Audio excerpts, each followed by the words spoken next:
Assalamualaikum warahmatullahi wabarakatuh. Ya, Mama Juabi punya segmen yang namanya horor-hororan ya.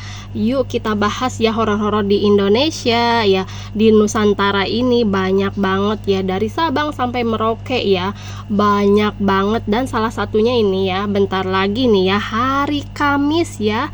Bunda-bunda tuh hari Kamis malam Jumat ya, untuk minggu ini, bukan minggu ini ya, besok ya sayangku bunda kakak ya. Besok itu adalah malam satu suro ya, yang biasanya ya satu Muharram gitu ya bunda kakak ya. Satu Muharram ya, kalau itu di kalender Islam ya. Kalau misalkan kalender Jawa itu biasanya disebut satu suro ya, atau tahun barunya Islam ya, orang Islam nih ya. Di salah satu pulau Jawa ini ya, dari tradisi di bulan ini tuh, di bulan Suro itu ya, atau nanti nih satu Muharram itu ya, banyak banget ya tradisinya ya, yaitu di bulan, berdasarkan orang-orang Jawa itu menyebutnya itu bulan keramat katanya ya. Kepercayaan masyarakat pulau Jawa itu ya, biasanya itu di bulan itu ataupun di malam tahun baru Islam atau malam satu suro itu nggak boleh bepergian jauh-jauh katanya ya bunda. Nih copot dulu ya, biar ngelihat itu mama ini mata jua nih, mata Mama Juabi ya, atau mungkin ini yang dark spot Mama Juabi ya, biar enaken gitu ya ngomongnya nih ya. Malam satu suro itu ya bunda kakak ya, banyak banget di tradisi orang Jawa itu ya, suka memandikan keris-keris atau pusaka-pusaka gitu ya.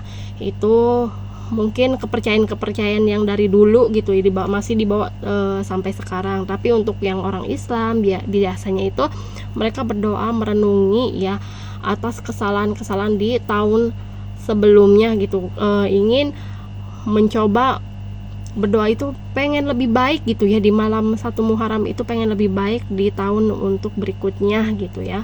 Ini bunda kakak ada yang horor, ada yang enggak nih di malam satu suro ini. Banyak banget ya untuk kepercayaan yang lain gitu ya, suka mengirim-ngirim santet atau teluh biasanya gitu cina ya. Ini untuk yang jahat-jahat ya, tolong ya skip aja dulu ya, skip ya, itu yang katanya manjur cenahnya. Tapi kita juga sebagai orang Islam ya, orang yang berkepercayaan ya kepada Allah Subhanahu wa taala ya, lebih baik kita di masjid aja yuk, kita bareng-bareng ya. Ada yang pawai obor oke boleh, yang mau takbiran keliling juga boleh sok ya.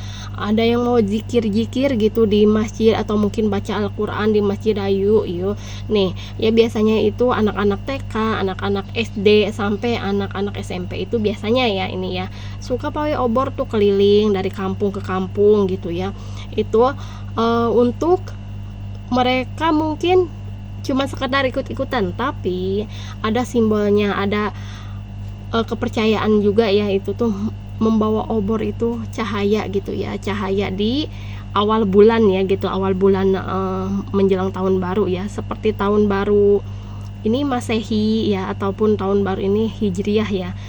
Tahun baru Masehi juga ya, seperti tahun baru di 2025 ke 2006 kata kayak gitu ya.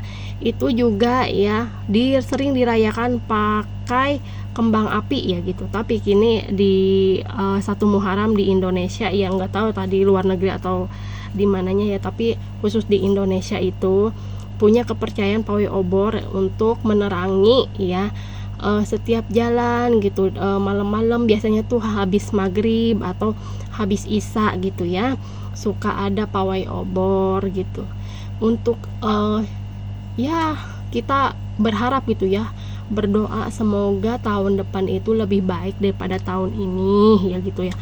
Dan bunda-bunda juga ya, semoga kita selalu diberi kesehatan dan umur panjang, itu sih intinya ya.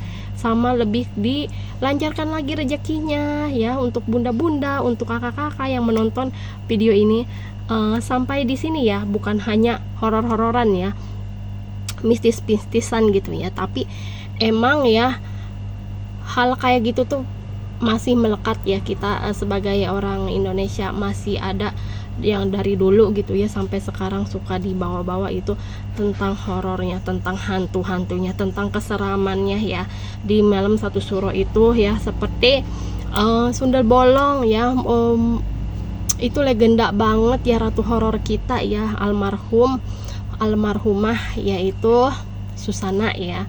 Dia memerankan film Sundel Bolong itu di pokoknya Malam Satu Suro ya. Terima kasih sudah menonton.